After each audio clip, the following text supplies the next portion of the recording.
Thank you, MC, and thank you for acknowledging my passion for gender equality and women's empowerment. It's in my heart.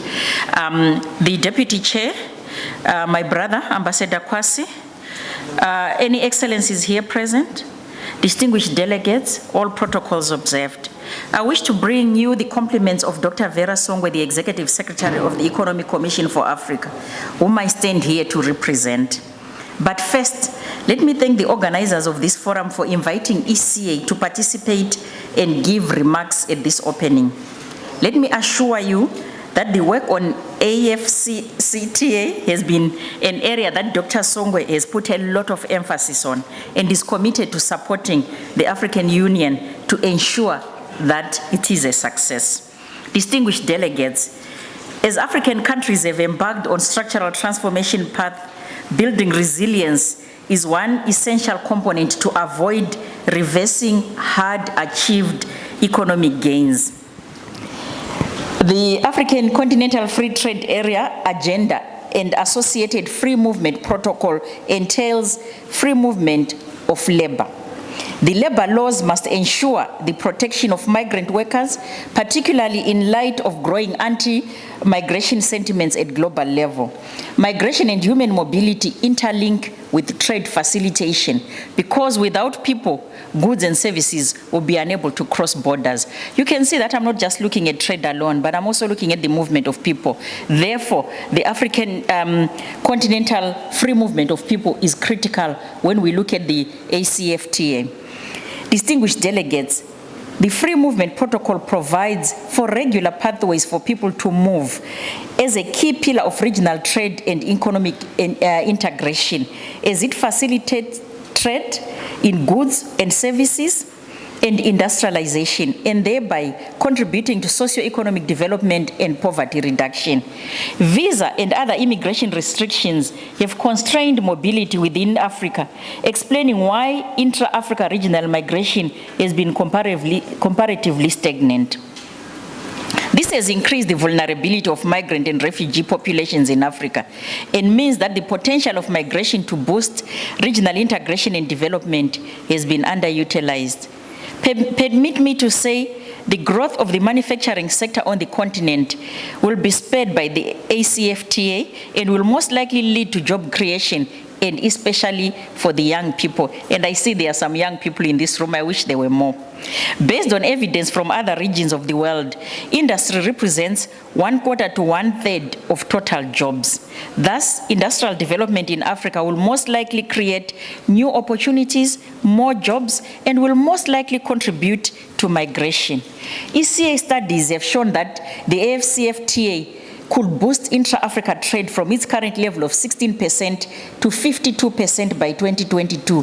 Therefore, will bring about structural transformation in Africa, unlocking growth potential, transforming the structure of the economy, contributing to poverty alleviation, and of course, addressing the drivers of migration out of Africa. And we know who the majority of the migrants are: young people and young women. Friends, there are positive developments in Africa which will have significant impacts on regional integration. Africa economic growth is bound to grow strongly in the coming years because of its young population. Africa's youthfulness will keep growing when the rest of the world will be aging. Our studies at ECA indicate that Africa will account for 3.2 billion of the projected 4 billion increase in the global population by 2100. The working age population of the continent, particularly the youth, is also expected to rise to 2.1 billion by 2100, compared to a net global increase of 2 billion. So you can see how it is so critical that when we look at the AfCFTA, we also look at how the young people can benefit. However, in the absence of hope to these growing numbers, the alternative is obviously to migrate, seek opportunities where they are perceived to exist, and opening our borders as well as trading across the region opens opportunities for intra-African migration. Distinguished delegates, we have an obligation to strengthen the socio-economic, political, and commercial relations with member states on the continent. By enhancing the socio-economic and political relations within the continent, we can harness the many economic resources and opportunity, and also avert shortage of modern technical experience. Strengthen the mutual economic relations among states will lead to opening new markets to the surplus of African laborers who currently are unemployed. Protecting the rights of migrants and strengthening the regional cooperation would improve migrant integration and acknowledge the contribution of migrants. The issue of liberalization of labor flows should be addressed by African member states, especially with Euro-Mediterranean countries, aiming to formulate migration policy to facilitate the movement of labor-specific talents and experience and limit the illegal migration flows from one south side of the Mediterranean to the north side of the Mediterranean. I also want to propose an in-depth analysis of the current and future needs of both internal and external labor markets. This will help in formulating advanced training programs for the surplus of African labor force and those who aspire to migrate or work abroad, and consequently enhance the ability of African workers in the competition with workers of other nationalities in the international labor migrants. And I'm confident that when we compete, the technical experience that the young people bring on this continent it cannot be undermined. We must improve our statistics and understanding of migration to support policy and decision making. Dear friends, having dwelled on migration and the critical need of addressing migration within the discussions on the AfCFTA, I also want to look at the issue of young women. I'm sure most of you are cognizant of the migration, especially in West Africa. The women are the movers of produce across the West African region.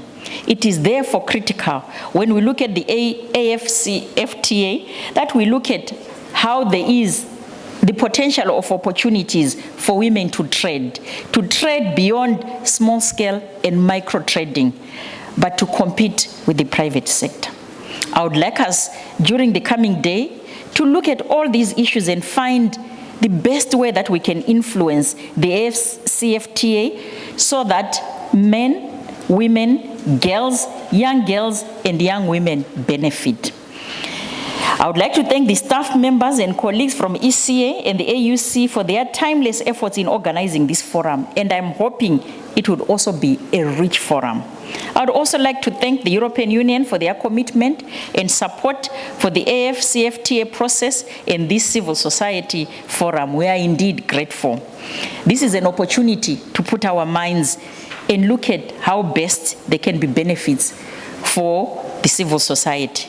In conclusion, regional integration and the concomitant liberalization of migration can have significant economic and social benefits for the destination and origin countries, and particularly the improved protection of rights of low-skilled workers and other vulnerable migrant groups such as refugees. There is still a long road ahead of us for a possible Pan-African free migration area that is effective. Notably, fewer countries signed the protocol that has specific provision covering the rights to entry, residence, establishment than those that have signed for the AfCFTA.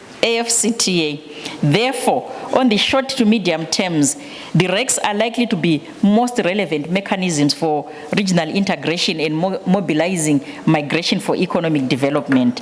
There is also consistent with the AfCFTA, the stipulation that RECs are not meant to disappear, but are seen as building blocks, which implies that AfCFTA will preserve the acquis, essentially respecting REC obligations. ECA stands ready to work with other regional entities and member states, including civil society, to make the AfCFTA work and to broaden inclusiveness. This afternoon we have a session where we are looking at migration in the context of AfCFTA, and I hope you will join us in interrogating some of the issues that I've raised here. Thank you.